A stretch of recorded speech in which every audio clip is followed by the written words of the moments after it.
నమస్కారం సుధీర్ సార్. నమస్కారం అండి. సార్, ఈ ఇయర్ ఎవరైతే ఎస్ఐ అలాగే కానిస్టేబుల్ ఎగ్జామ్కి ప్రిపేర్ అవుతున్న స్టూడెంట్స్ ఉన్నారో ఇదే వాళ్ళకి లాస్ట్ ఆప్షన్. అంటే చాలా స్ట్రిక్ట్గా ఇంకా ఏదైతే వాళ్ళ టైం టేబుల్ పెట్టుకుంటారో దాన్ని ఖచ్చితంగా ఫాలో అవ్వాలి. యాజ్ ఎ ఎక్స్పర్ట్ లాగా అండ్ ఎంతోమంది స్టూడెంట్స్ని మీరు ట్రైన్ చేశారు కాబట్టి సార్, ఒక చిన్న టైం టేబుల్ మాకు ఇవ్వండి. ఆ టైం టేబుల్ని మేము ఫాలో అయ్యి 90 days మీరు చెప్పినట్టుగానే ఇటు ఈవెంట్స్కైనా అండ్ అలాగే మాక్ టెస్ట్లు అయినా ప్రీవియస్ పేపర్స్ అయినా అండ్ సబ్జెక్ట్నైనా ఎలా మేము ప్రిపేర్ అయితే ఈ ఎగ్జామ్ క్రాక్ చేస్తాము అంటే ఎలాంటి టైం టేబుల్ ఉంటుంది సార్? ఎలా ప్రిపేర్ చేసుకోవాలి? ఎగ్జాక్ట్ టైం టేబుల్ అంటే మనం ఒక టైం టేబుల్ ఇచ్చి ఇది ఫాలో అవ్వండి అని అంటే preparation depends on mind set and మీ ఐక్యూ లెవెల్, మీరు ఎంత టైం కూర్చోగలరు and at the same time మీ ఫిజికల్ బాడీ ఎంత సపోర్ట్ చేస్తుంది, వీటన్నిటి మీద డిపెండ్ అయి ఉంటుందండి.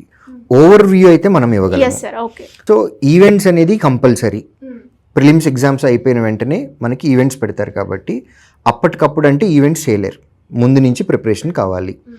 డైలీ 1.5 hour ఈవెంట్స్ ప్రిపరేషన్ కంపల్సరీగా వెళ్ళాలి. మెజారిటీ మార్నింగ్ వెళ్తారు. కొంతమంది ఎవరైతే ఎర్లీ మార్నింగ్ చేయలేము అని అనుకుంటారో వాళ్ళు ఈవినింగ్ వెళ్ళటానికి ట్రై చేస్తారు. కానీ ఇదే రీజను మనం ఈవెంట్స్ అప్పుడు మనకి టైం ఇస్తారు, ఈ టైంకి రిపోర్ట్ చేయాలి అని. నేను ఈ టైంకి రాలేను, నా బాడీ సపోర్ట్ చేయదు, నేను సాయంత్రం వస్తానంటే కుదరదు. కాబట్టి అలవాటు చేసుకోవటం కోసమైనా సరే ఎవ్రీడే మార్నింగ్ 5 o'clock 5:30 లేచి ఈవెంట్స్ చేయటం అనేది బెటర్. దీనిలో చాలా రకరకాలైన అడ్వాంటేజెస్ కూడా ఉన్నాయి. మీరు ఎప్పుడైతే మీ డేని ఎర్లీగా స్టార్ట్ చేస్తారో డేలో మీకు చాలా ఎక్కువ టైం వస్తుంది. సో ఎక్కువ టైం మీ చేతిలో ఉంది అన్నప్పుడు మీరు ఎక్కువ పనులు చేసుకోవడానికి అవకాశం ఉంటుంది. మీరు 9 గంటలకు లేచారు అని అనుకోండి, మీ డే ఆల్రెడీ 9కి లేస్తే మీరు 9:30కో 10కో వర్క్ స్టార్ట్ అవుతుంది. అదే మీరు 5 గంటలకో లేకపోతే 5:30కో లేచినట్లయితే కనుక మీరు అక్కడి నుంచి మీకు అంటే 3.5 hours ఎక్స్ట్రా టైం మీ టైంని మీరే చేతిలోకి తెచ్చుకుంటున్నారు. ఇది ఒక రీజన్. రెండోది, మీరు ఎర్లీ మార్నింగ్ లేచి ఎప్పుడైతే ఫిజికల్ యాక్టివిటీస్ చేస్తారో మీ బాడీ టెంపరేచర్ కానీ మెటబాలిజం కానీ అన్నీ హైలోకి వెళ్ళిపోయి మీకు డే అంతా ఎనర్జెటిక్గా ఉంటుంది. సో ఇది ఒకటి మనకి పాజిటివ్ సైన్. ఈవెంట్స్ డైలీ కంపల్సరీగా 1.5 hour ఎవ్రీడే మార్నింగ్ చేయాలి. తర్వాత సబ్జెక్ట్స్కి వచ్చినట్లయితే కొన్ని చేసేవి ఉంటాయి, కొన్ని చదివేవి ఉంటాయి. ప్రాక్టీస్ చేసేవి అంటే క్వశ్చన్స్ కూడా మనకి ఫైనల్ ఎగ్జామ్లో కూడా కొన్ని చూసి పెట్టేవి, కొన్ని చేసి పెట్టేవి, 2 రకాల క్వశ్చన్లు వస్తాయి. రీజనింగ్ అర్థమెటిక్ చేసే పెట్టాలి, జిఎస్ అనేది చూసి పెట్టాలి. సో మనం చూసి ఒక క్వశ్చన్ చదివినప్పుడు అది ఆల్రెడీ ఆ కాన్సెప్ట్ మనం చదివిందై ఉండాలి గతంలో, ప్లస్ అది ఆ టైంకి గుర్తు రావాలి. సో మైండ్ మ్యాపింగ్ అనేది చాలా ఇంపార్టెంట్. జిఎస్ అనేది ఒక్క సబ్జెక్ట్ తీసుకుంటేనే వ్యాస్ట్ సబ్జెక్ట్ అండి. మీరు ఓన్లీ హిస్టరీనే తీసుకున్నారు. హిస్టరీ తీసుకుంటే ఇండియన్ హిస్టరీ ఉంటుంది, వరల్డ్ హిస్టరీ ఉంటుంది, ఇప్పుడు మళ్ళీ తెలంగాణ హిస్టరీ ఉంటుంది. మళ్ళీ దీనిలో కూడా మోడర్న్, మిడీవల్, ఏన్షియంట్ 3 రకాలు ఉంటాయి. మనం ఒక్క సబ్జెక్ట్ తీసుకుంటేనే క్వాంటిటీ చాలా ఎక్కువ ఉంటుంది. అలాంటిది సోషల్ కాన్సెప్ట్స్, సైన్స్ కాన్సెప్ట్స్, తర్వాత science and technology and current affairs, వీటన్నిటినీ చదవాలి అని అంటే చదవటానికి ఎంతసేపు అయినా చదవచ్చు, కానీ బట్ చదివింది ఎంత గుర్తుంటుంది అనేది చాలా ఇంపార్టెంట్. సో 90 days షెడ్యూల్ వేసుకొని మొత్తం అన్నిటి మీద 270 chapters వరకు ఉన్నాయి కాబట్టి డైలీ 3 chapters అన్నాం. ఈ 3 chaptersలో 2 GS, ఒకటి రీజనింగ్ కానీ అర్థమెటిక్ కానీ పెట్టుకోవాలి. ఓకే. GS ఫర్ ఎగ్జాంపుల్ మీరు 2 hours పెట్టుకున్నారు, బ్రేక్ పెట్టుకోండి 1 hour. ఫస్ట్ 1 hourలో 45 minutes చదవండి. 45 minutes తర్వాత మీరు ఏ చదివారో అది మీకు ఏమర్థమైందో మీ ఓన్ నోట్స్ మీరు రాసుకోండి. అది పాయింట్ వైజ్గా అయినా రాసుకోవచ్చు, పిక్టోరియల్ రిప్రజెంటేషన్లో ఒక ఇమేజ్ అయినా వేయచ్చు, లేదా మైండ్ మ్యాపింగ్ తోటైనా రాసుకోవచ్చు. మీ చేత్తో మీరే రాసుకోవాలి, వాళ్ళకి అర్థమయ్యే విధంగా. 1 month తర్వాత లేదా 1 week తర్వాత ఆ నోట్స్ చూసినప్పుడు టెక్స్ట్ బుక్లో వాళ్ళు ఏం చదివారు అనే పాయింట్స్ కనెక్ట్ అవుతూ ఉండాలి. సో ఆ విధంగా నోట్స్ రాసుకోవాలి. అది చాలా హెల్ప్ అవుతుంది. ఎంతసేపు చదివినా సరే మన నోట్స్ మనం రాసుకోవటం అనేది చాలా చాలా చాలా ఇంపార్టెంట్. సో జిఎస్లో కూడా అన్ని సబ్జెక్టులకి ఈక్వల్ వెయిటేజ్ ఇవ్వటం అనేది కూడా కరెక్ట్ కాదు. అలా అని లాస్ట్ టైం జరిగినటువంటి ఎగ్జామ్లో ఫర్ ఎగ్జాంపుల్ తెలంగాణ మూమెంట్ మీద ఎక్కువ క్వశ్చన్స్ వచ్చినాయి కాబట్టి ఇప్పుడు కూడా తెలంగాణ మూమెంట్ మీదే ఎక్కువ క్వశ్చన్స్ వస్తాయి అని అనుకోవటం కూడా కరెక్ట్ కాదు. బట్ మెజారిటీ ఇండియాలో జరిగేటటువంటి కాంపిటేటివ్ ఎగ్జామ్స్ కనుక మనం అబ్జర్వ్ చేసినట్లయితే ఎక్కువ క్వశ్చన్స్ కరెంట్ అఫైర్స్ మీద వస్తాయి. Current affairs and GK, stock GK. దాని తర్వాత నెక్స్ట్ వెయిటేజ్ ఎప్పుడూ కూడా హిస్టరీకే ఉంటుంది. ఓకే. అంటే హిస్టరీలో సబ్జెక్ట్ కూడా ఎక్కువ ఉంటుంది కాబట్టి కంపారిటివ్లీ ఫిజిక్స్ ఆర్ లేకపోతే బాటనీ తీసుకుంటే కంటెంట్ అనేది హిస్టరీలో చాలా ఎక్కువ ఉంటుంది కాబట్టి హిస్టరీ నుంచి ఎక్కువ క్వశ్చన్స్ వస్తాయి. Next place goes to geography. So ఇలా ఆర్డర్ పెట్టుకొని దీని ప్రకారం మనము మన టైం టేబుల్ వేసుకోవాలి. 8 సబ్జెక్టులు ఉన్నాయి కాబట్టి 8టికి నేను ఈక్వల్గా వెయిటేజ్ ఇస్తాను అని అంటే హిస్టరీలో వచ్చే నెంబర్ ఆఫ్ క్వశ్చన్స్, కెమిస్ట్రీ మీద వచ్చే number of questions different, number of questions different. హిస్టరీలో ఎక్కువ వస్తున్నాయి కాబట్టి దానికి ఎక్కువ టైం ఇవ్వాలి మనం. అలా నేను కెమిస్ట్రీని వదిలేయమని చెప్పడం లేదు. We have to read each and every chapter. But extra focus దేని మీద ఇవ్వాలి అని అంటే కరెంట్ అఫైర్స్ మీద. కరెంట్ అఫైర్స్ అన్నా కూడా ఇది కూడా మళ్ళీ ఒక సముద్రం అంత ఉంటుంది. బర్నింగ్ టాపిక్స్ లాస్ట్ నోటిఫికేషన్ లేదా ఎగ్జామినేషన్ డే కంటే 6 months to 9 months ముందు జరిగినటువంటి national affairs, international affairs and state affairs, వీటిలో burning topics, sensational news, sensational cases, sensation decisions, తర్వాత మన దగ్గర ఏమైనా సమ్మిట్స్ జరిగినాయా, సీఎం గారు లేదా పిఎం గారు లేదా ప్రెసిడెంట్ ఆఫ్ ఇండియా బయటికి వెళ్ళి ఏమైనా సమ్మిట్స్ చేశారా, ఏమైనా మీటింగ్స్ అటెండ్ అయ్యారా, ఏమైనా డీల్స్ ఉన్నాయా, స్పోర్ట్స్ రిలేటెడ్లో వచ్చిన చేంజెస్ ఏంటి, అవార్డ్స్ రిలేటెడ్లో వచ్చిన చేంజెస్ ఏంటి, అట్ ది సేమ్ టైం లిటరేచర్కి సంబంధించి science and technology developments. So ఇటువంటి టాపిక్స్ అన్నీ మనము సెగ్రిగేట్ చేసుకొని వాటిని చదువుకుంటూ వెళ్ళాలి.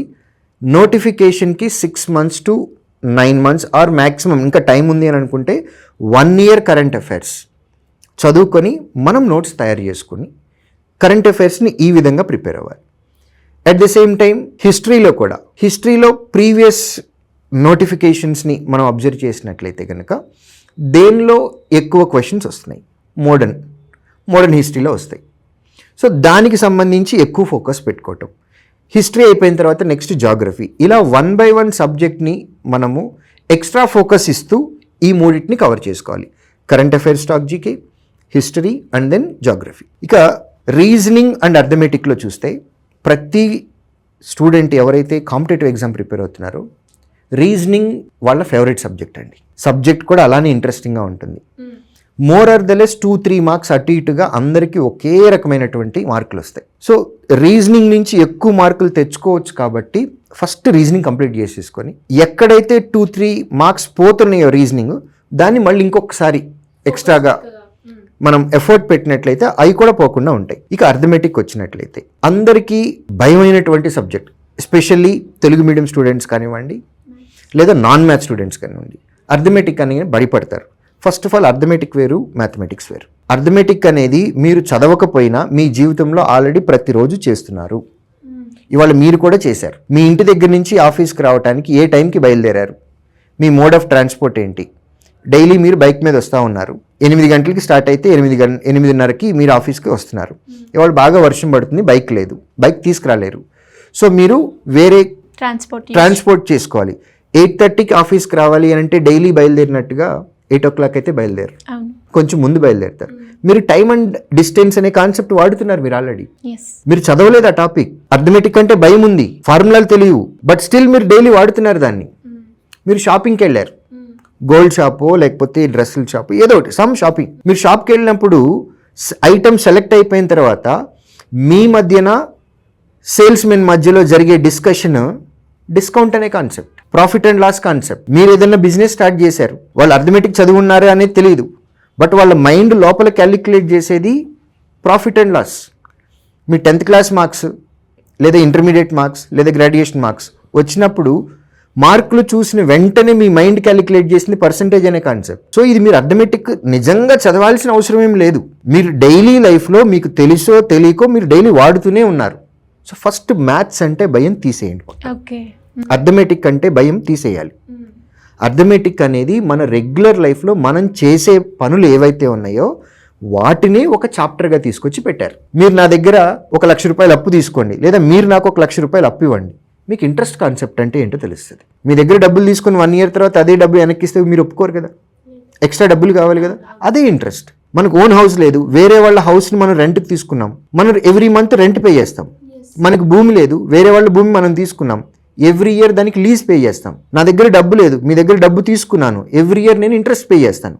కాన్సెప్ట్ ఒకటే, నాది కాని వస్తువుని నేను వాడుకున్నప్పుడు నేను కొంత డబ్బు పే చేయాలి. ఇల్లు అయితే రెంట్ అంటాం, ల్యాండ్ అయితే లీజ్ అంటాం, డబ్బు అయితే ఇంట్రెస్ట్ అంటాం. ఇవన్నీ రెగ్యులర్ లైఫ్లో ఉండేటటువంటి కాన్సెప్ట్స్. చెప్తూ ఉంటే ఇంత ఈజీ ఆ సబ్జెక్ట్ అని అర్థమవుతుంది సార్. ఈ కనెక్టివిటీ తోటి చెప్పటమే ఈజీ అండి. చాలా బాగా చెప్పారు సార్. ఇప్పుడు టైమ్ అండ్ వర్క్ అనే కాన్సెప్ట్ ఉంది. ఇప్పుడు మీ ఇల్లు క్లీన్ చేయాలి, 2-3 డేస్లో ఫంక్షన్ ఉంది లేదా పూజ ఉంది, ఇల్లు మొత్తం క్లీన్ చేయాలి. రోజు 5 వస్తే 2 రోజులు పట్టుద్ది క్లీన్ చేయడానికి. అవును. మీకు 2 రోజులు టైం లేదు, ఒక్క రోజే టైం ఉంది, ఒక్క రోజులో క్లీన్ చేయాలి. మీరు ఏం చేస్తారు? 5గురిని 10 మంది చేస్తారు. ఇదే time and work concept. Regular లైఫ్లో మనందరం చేసే పనులు ఏవైతే ఉన్నాయో వీటినే ఒక చాప్టర్లుగా పెడితే దాని పేరే అర్థమెటిక్. ఓకే. ఫస్ట్ భయం అనేది తీసేయండి, తీసేసి పని మొదలు పెట్టండి. అర్థమెటిక్లో మీరు ఎంత ప్రాక్టీస్ చేస్తే మీకు అన్ని మార్కులు వస్తాయి. ఎవరికైనా మార్కులు రావట్లేదు, నాకు తక్కువ మార్కులు వస్తాయి అని అంటే మీరు సరిగా ప్రాక్టీస్ చేయడం లేదు. ప్రాక్టీస్ చేసినా కానీ రావట్లేదు, అయితే నువ్వు చదువుతున్నది ఒకటి స్టాండర్డ్, నువ్వు అర్థం చేసుకునే స్టాండర్డ్ ఇంకొకటి, క్వశ్చన్స్ వచ్చే స్టాండర్డ్ ఇంకొకటి. ఇక్కడ మిస్ మ్యాచ్ ఉంది. ఓకే. సో అది కవర్ చేసుకోవాలి. చాలా బాగా చెప్పారు సార్. నిజం చెప్తున్నాను, మీకు అంత క్రేజ్ ఎందుకు వచ్చింది, మీ క్లాస్కి అంతమంది ఎందుకు వస్తారు అంటే ఇప్పుడు మీరు చెప్పిన ఎగ్జాంపుల్ నాకే ఒకసారి మీ క్లాస్ అటెండ్ అయ్యి ఈ సబ్జెక్ట్స్ ఏంటో తెలుసుకోవాలని అనిపించింది. ట్రూలీ అర్థమెటిక్ రీజనింగ్లో మనం ఎంత ఎక్కువ ప్రాక్టీస్ చేస్తే మనకి అన్ని మార్కులు వస్తాయండి. కాబట్టి భయం తీసి పక్కన పెట్టి ముందు ప్రాక్టీస్ చేయటం మొదలు పెట్టాలి. షెడ్యూల్ వేసుకున్నామా 100% దానికి స్టిక్ అయ్యి ఉండి స్కిప్ కాకుండా ప్రతిరోజు మనం వేసుకున్న షెడ్యూల్ని కంప్లీట్ చేసి పడుకొని ప్రతిరోజు మనలో మనం ఇంప్రూవ్మెంట్ మనకి తెలిసే విధంగా మనం చదువుకుంటూ మనం ప్రాక్టీస్ చేసుకుంటూ ప్రాపర్గా ఒక 90 డేస్ ప్లాన్ వేసుకున్నట్లయితే కనుక 3 monthsలో మీలో మీకే ఎంత చేంజ్ వచ్చింది అనేది స్టూడెంట్కే తెలుస్తుంది. 90 డేస్ తర్వాత ఇంకా టైం ఉంటుంది కాబట్టి మళ్ళీ ఇంకొక రివిజన్ కూడా వేసుకోవచ్చు. Super sir, very detailing and చాలా క్లియర్గా కూడా ఎవరైతే ఈ వీడియో చూస్తూ ఉంటారో 1-2 సార్లు చూడండి. సబ్జెక్ట్స్ ఎలా డివైడ్ చేయాలి, ఎలా చదవాలి అనేది చాలా క్లియర్గా ఎక్స్ప్లెయిన్ చేశారు sir. Anyways thank you sir, thank you so much. Thank you.